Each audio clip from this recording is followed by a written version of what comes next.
For years, if you were looking to buy a fast German sports sedan, the BMW M5 was the king, the benchmark. However, in recent years, the company has really lost sight of their original tagline, the ultimate driving machine. Thankfully, they've really been trying to listen to consumers and the automotive press like myself, and today I'm back out here in Mount Hood, just outside of Portland, Oregon, to test out this thing. This is the all-new 6th generation 2018 BMW M5. Now, I know a lot of you are probably wondering, has BMW rediscovered what the ultimate driving machine is? That's what we're here to find out.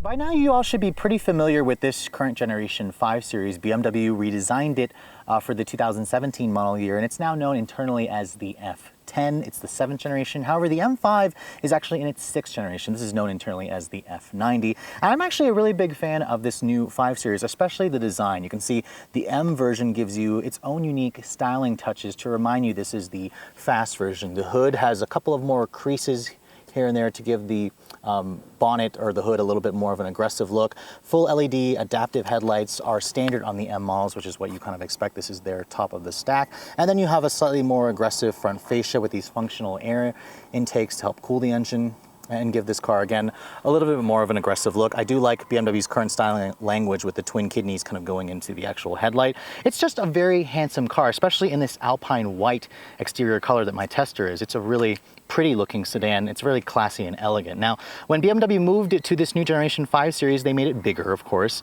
Its wheelbase at 117 inches long and 195 inches long overall. It's literally about 2 inches larger than the previous generation. And this thing is getting pretty big. This is like what a 7 Series was maybe 10 years ago. So this is a fairly large vehicle. Now the wheels, 20-inch wheels will come standard. These have an optional multi-spoke 20-inch wheels with a black machine finish. They're really attractive, goes really well with the white.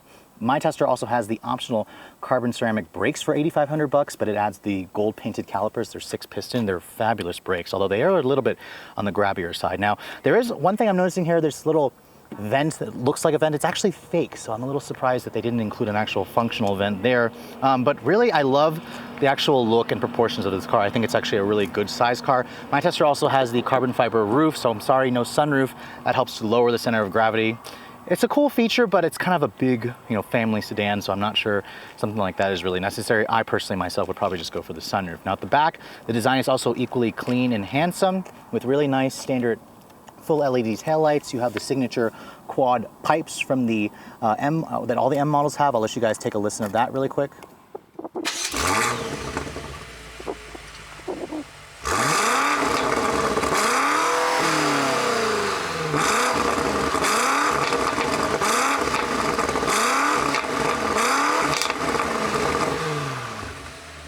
And as you expect, the M model sounds pretty mean. However, I did notice the exhaust sounds a lot better when you're standing outside the car. We'll go into the test drive later on, and then you can see here a nice rear diffuser to give this a little bit more of an aggressive look. I also like the subtle rear spoiler here. That's very mature, yet not too flashy. That's the purpose of an M car. And then the trunk capacity, this is a sedan, so you need to have a good trunk, good sized trunk, and it's massively huge. Actually, BMW says it's rated at 19 cubic feet, which is literally what you find in most full-size sedans. The seats also fold down 60/40. Unfortunately, there is no spare tire on a car like this. I wouldn't expect that. The trunk, thankfully, is a power closing feature, which is nice to have in this segment. Moving on to the interior of the new M5, because this is the top of the stack for the trims, it does come standard with BMW's smart key access system with push button start. You can see here's the current key fob that I've shown you before on other models. It's a nice looking key. It's not that remote key fob that you've seen probably on the new 7 Series, where it has like the summon feature which is similar to Tesla. But basically, keep the key fob in your pocket, and it works like every other car. There's a little ridge area here on the door handle. Just kind of touch that, it will lock the doors for you. And then if you want to unlock it, there's a sensor in the back of the handle. Just touch the back of the handle, and then you can see there it'll unlock the car for you. Now, I've given BMW a lot of crap in my recent reviews for their interiors that are kind of a little bit on the bland and boring side. They've really been working hard to step up the technology and the luxury game. And this interior of this M5 is really nice looking. I actually really like the white with the brown colored leather, which actually to me it looks more orange than brown. BMW calls it brown. This is their full merino leather where it gives you the stitching on the door panels, on the rest of the dash. So this is a $3,500 charge. Definitely worth it if you guys choose or definitely want to get this car. Now, getting into the M5, it does feel a little bit lower versus the standard 5 Series, which is what I'd expect. And then when you shut the door, it sounds nice and solid. This is an all-new design from last year. Now, to start the vehicle up, it works like everything else. Just put your foot on the brake and then push the red button here to fire up the engine. Now, looking at the gauges, you can see it's actually an all LCD display, which is new for this generation 5 Series. It still has that traditional BMW look to it, where the rings stay in place and it kind of gives you an outline of what it's supposed to look like, but the LCD definitely makes it more modern. You have the updated version of iDrive, which is in their 6th generation. I've showed you guys this before in the new 7 Series. It has their gesture controls, or if you want to turn the sound system up and down, you can also skip songs or skip radio stations by just doing that with your finger. It all works from the sensors here on the side, which is why the screen itself, I wish it kind of took up the entire real estate here, but they had to leave room for the sensors on the side. Some competitors, like Mercedes, offer two 12-inch displays that are kind of connected, which makes it look a little bit more modern. But you can see here with the full merino leather, there's basically nice high-quality leather stitching all over the dash. There's some carbon fiber here. There's more leather down here in the lower portion and on this portion here with some aluminum chrome accented trim. The door panels here are also full stitched leather, really soft, really comfortable. Your window controls, they're typical BMW and they feel really expensive. It's One Touch Express on all four. You have power folding mirrors. You kind of expect that in a vehicle like this, and then you can open and close the rear sunshade from here. Over here you have your usual controls for the headlights, for the parking lights and whatnot. Down here it's also soft touch with additional storage. My Tester has the optional 16-speaker Bowers & Wilkins audio system for like $3,400. It sounds great, especially considering the V8 doesn't sound all that great from in here. We'll go into the test drive later. It's a very synthesized noise, but it sounds incredible from outside the car, just a little muted and subdued in here. Now, the iDrive system you can see here, it's a touchscreen now, which is new from the 6th generation and on iDrive systems. It works really well. This is one of the best interfaces in the business. When you go to the map screen here, you can see BMW also has basically class competitive map graphics here, with the ability to pinch, to scroll, to zoom. It's got real-time traffic and whatnot. The screen itself looks very pretty. You can also do a split screen here, like my Tester is set up to do so. And you can also control it from the iDrive controller here, which has a little handwriting pad here, or you can scroll, you can write things when you're doing your address. You can go to a menu button here, where it'll take you back to all your different menu sources and whatnot. It's a very easy to use system, although there is a little bit of a learning curve, but the fact that it's a touchscreen now makes this a little bit easier. Now, over here you can see typical BMW controls, where you have a dedicated volume knob here, no tuning knob, dedicated radio preset buttons, which is nice, and then your dual zone climate control. My Tester, because it's the executive package model, has cooled seats, and the seats are also massaged. When you push this button here on the door, it'll bring up a massage, which you can basically choose between 3 different levels and tell it what kind of massage you'd like it to give you. Really great massage. This is as good as anything I've experienced in Mercedes and Volvo, better than some cars like from Buick or from Ford, so you can tell the luxury brands, the European ones, spend a little bit more time doing so. Now down here, there's a wireless charging pad for your phone, which is nice. USB port, 2 cup holders. You can also close this up and hide your phone or whatever you'd like to hide in there nicely. When you put the vehicle into reverse, it does have a 360 camera that's part of that executive package. The camera resolution is excellent. You have front and rear parking sensors. The quality is basically as good as anything you're gonna get from Mercedes, from Volvo. So BMW has really stepped up their technology game there in the infotainment display. This transmission selector is for the 8-speed auto. It tries a little too hard to be like the DSG that they used to have with this reverses if you push the controller, the stick over there, it'll come back there for neutral, and then drive, you kind of just kick it over to the right, and then for park, there's actually a button there labeled P where you could put into park. This also adjusts the level of aggression for the transmission from 3 different modes, like soft, normal, and then aggressive. We'll go into that later on the test drive. And then if you guys want to adjust your drive modes, you can do it individually from the powertrain to the suspension and the steering by pushing these buttons here, where you can literally choose what you want to do. Or with other M cars, you can also preset M1 or M2. So M1, if you push it here, I have it set to be in Sport Plus for the engine, Sport for the suspension, and Sport for the steering. If I push M2 here, it'll go into, well, it asks you to push it again to confirm. It'll turn off the stability control and put everything in Sport Plus. And that's what I had it set to do so in the settings here, which let me show you how to do that really quick. Now, if you guys are gonna go to your settings here, you can basically go to My Vehicle and go to your M setup here. When you go to the M setup here, let's configure M2. This is where you can actually change whether you want the vehicle to be in four-wheel drive sport, or two-wheel drive. Two-wheel drive basically turns this into a rear drive car, and it lets you do the burnouts.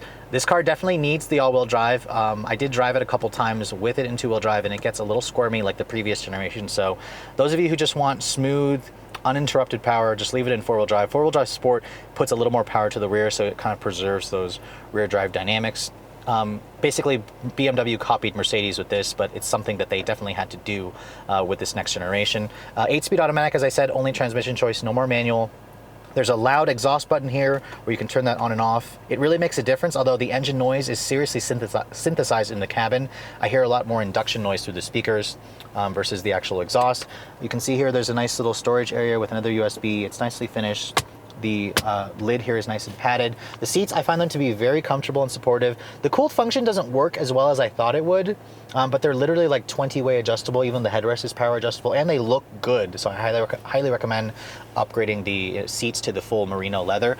The glove compartment here, it's a little bit on the small side, but it's damped, lined with felt. It's really nicely finished. It's even lined in leather for the actual door. Above you, no sunroof because this one has the carbon fiber roof, but there's a full suede Alcantara on the headliner and on the actual sun visors.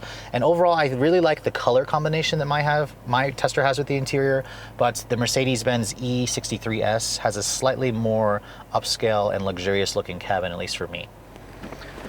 So one of the benefits of an M5 is the fact that it's supposed to have a relatively usable back seat to convince your spouse that this is a family car. Well, thankfully, because it's based on the new 5 Series, legroom is pretty decent, although I will say that it is a little bit snug for something that's this big.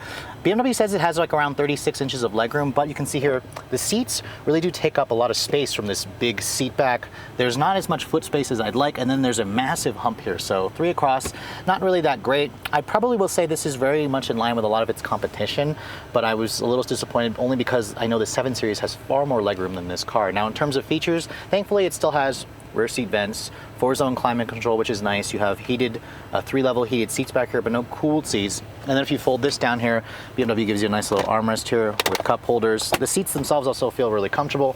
And then you also have these nice little manual sunshades, even on the actual smaller portion here to help block out the sun, along with a power rear shade in the back. I just wish it had a sunroof, but you do get plenty of headroom because of that carbon fiber roof. But overall, the back seat is usable, probably for 2, but I'm a little surprised it's not a little bit bigger considering the size of this sedan. So as with any other M car, what's going on underneath the hood is the most important aspect of this car because it has more power. Now this engine, you should be pretty familiar with it. It's basically the same engine as last year's M5, but with more power. It's a 4.4 liter twin turbocharged V8 engine with direct injection with their variable valve timing. It's a 32 valve double overhead cam motor. Now the numbers are actually the same as what BMW offered on the old 30-year anniversary M5, 600 horsepower and 553 pound-feet of torque. The old model had only like 560, so this is an increase of 40 horses. Now, for 2019, BMW actually introduced a competition M5, which adds 17 more horsepower, same amount of torque, and I feel like BMW only did that because they wanted this car to be quicker than the E63S, this car's main rival. Now, M5s, the new thing this year is the fact that they are now all-wheel drive, which is standard.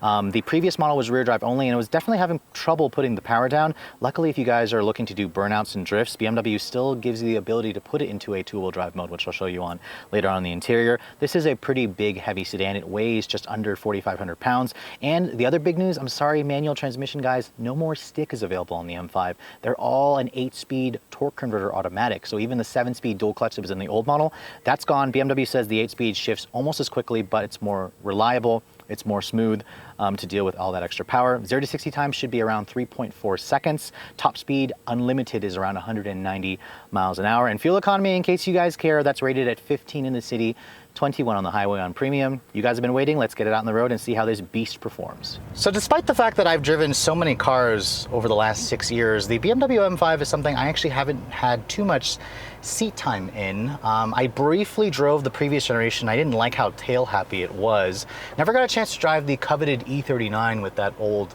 5-liter V8, but this new one with all-wheel drive, 600 horsepower, what's not to like? So let's get it out on the real world here and see what this thing's like to drive. Oof, Jesus. So thank God for that all-wheel drive, because the old one, man, it had trouble putting the power down, just like the current M4 and M3 does. Surprisingly, for how sexy this car sounds outside, it sounds rather disappointing and just too muted on the inside. I'm not liking the noise. It's kind of the same problem I had with the X6M, which I'm not surprised. This car has the same powertrain, just with a little bit more horsepower, but the M5 definitely feels a lot more playful, and the steering feels good. But I'm gonna put it here into its M2 mode, and we're gonna try the launch control on this car. Oh God, holy crap. Wow. 3.4 seconds to 60. That seriously shoved me hard into my seat. That's fast. That is fast. That's just as fast as what you're gonna get in the Mercedes. But I'm still very disappointed with the noise of this car. It doesn't sound all that great inside. It sounds incredible outside the car.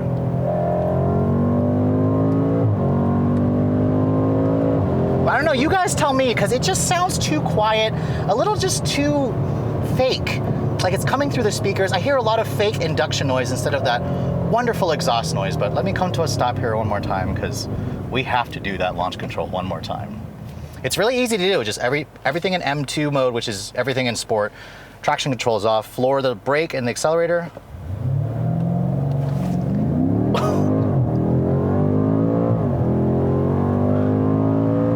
Wow. This thing will still embarrass a lot of supercars that are easily over the 6-digit price range that this thing is, but wow, what an incredible accelerating car. And this is what makes this segment of vehicle so popular, because you can, theoretically put 4 people in this car and attack a racetrack when you do kick them out, and it's a lot of fun to drive. Now, the steering in this car, that's been an issue with BMWs in the past, and they've really addressed the steering. It feels good now. It provides good feedback, even though it's electric. The front tires are talking to me a little bit, and the body stays nice and flat. This is with everything, again, in its sport mode. And the car feels nice. It does feel a little bit big. This car's gotten big, and it feels like it has a very long hood. It's got a really big trunk, or big rear taillight area, and it just feels like I'm piloting a big sedan. So I can see why most people have now gone to the M3 because that's the smaller size. This is definitely more toward the comfort end. It's a better daily driver, I'm guessing, and it's a little bit more practical. But when you do find some twisty roads like this, the M5 can definitely hold its own. And I haven't driven the current E63S, so I can't comment if this is sportier to drive, but I will say that BMW has really upped their game and have made the handling a little bit more of a priority. They just need to work on the sound. The engine is super disappointing, and it really just detracts from the overall experience when you're actually in the car versus listening to the exhaust on the outside.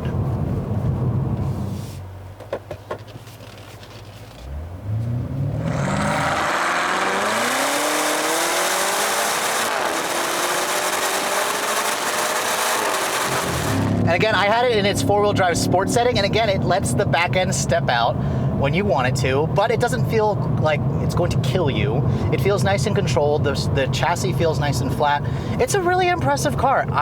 really am surprised with how this car handles, how it puts the power down, how the steering feels. The ride is definitely on the firmer side. Let me actually go to M1 here. I'm gonna put the dampers into comfort.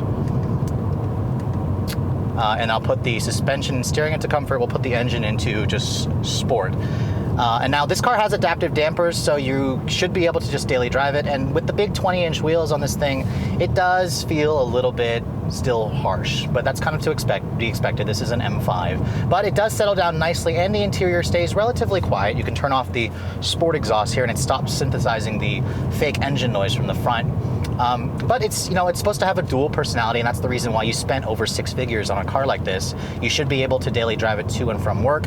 And now with the all-wheel drive grip, if you guys live in, you know, a state where there's terrible weather, you can basically still drive this thing year-round once you've put good tires on it. It's got great visibility throughout. I really like the side mirrors on this car.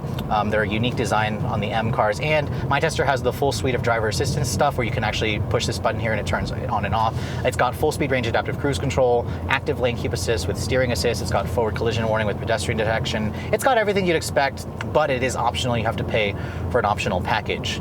So again, if you guys are planning to use this as your commuter car, you need to have all those features just to, you know, remind yourself that this is also a BMW. It's supposed to be a luxury car in addition to being a pseudo race car when you basically kick all your passengers out and put it into its M dynamic mode. But I want to try the launch control one more time in this car just because we can. These roads out here in Oregon, my gosh, they're incredible. Super easy to do. Just push the M2 button, confirm it, and then put it into drive mode. Floor the brake and accelerator. Oh, God. No drama.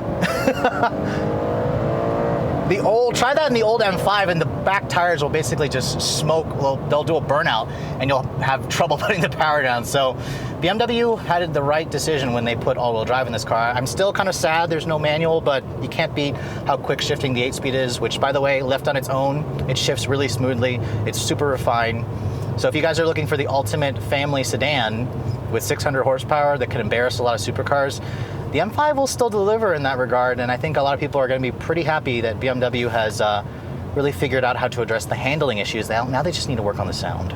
BMW has had a very long history of being known as the ultimate driving machine, so you can bet a lot of BMW fans and enthusiasts were pretty disappointed when the company kind of lost sight of that tagline over the years. Now, after spending the day with the all-new M5, has the company rediscovered what the ultimate driving machine is? Well, if you look at the specs, considering they got rid of the manual, they got rid of, you know, just rear drive and added all-wheel drive, on paper it doesn't look like they have. It looks like they still have continued to lost their ways, but as you guys saw from the test drive, this new model is quicker. It's got one incredible launch control system. You can still put it in two-wheel drive to do burnouts, and although there's no more manual transmission, nobody in the US is really buying those, and the 8-speed automatic has really quick yet smooth shifts that I think a lot of people are going to find to their liking, especially if you look at the actual class of the vehicle. This is something that somebody can easily daily drive, be comfortable with the massaging seats, the cooled seats, the really luxurious cabin, and then take it out to the track if you guys actually plan to do that and still have a really good time doing so. So with all that said, if you guys are looking to purchase an all-new M5, what's it going to cost? Well,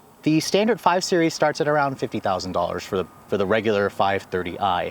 This one is twice the price. It starts at $102,600, and I know that's a lot of money. However, if you look at it, it's literally more than twice the power. So it's kind of a little bit of a value statement there. But if you look at the rest of the competition, it's still right in line with what you're gonna pay. Now, this one, of course, is not a base model. It has several different options on it. The most expensive one being the $8,500 for the carbon ceramic brakes. You definitely wanna tick the option for the $4,000 executive package. And the My Tester with the optional wheels, the carbon fiber roof and whatnot, stickers for just a hair under $130,000, which I know sounds like a ridiculous amount of money, but that's literally what you're gonna pay for this car's main rival, the Mercedes-AMG E63. And personally, I think the BMW looks better on the outside while the Mercedes has a slightly nicer cabin. So it's really kind of a toss-up. They're both pretty similar in terms of 0 to 60, but I will argue that the BMW is definitely the more handsome looking sedan. But I hope you guys have enjoyed my full overview on this 2018 BMW M5. If you're also looking to see the latest cars I'm testing, make sure you follow me on Instagram at redline_reviews, like us on Facebook, and as always guys, please keep subscribing to the Redline Reviews YouTube channel for all the latest reviews. Thank you so much for watching. I'll catch you all in the next video.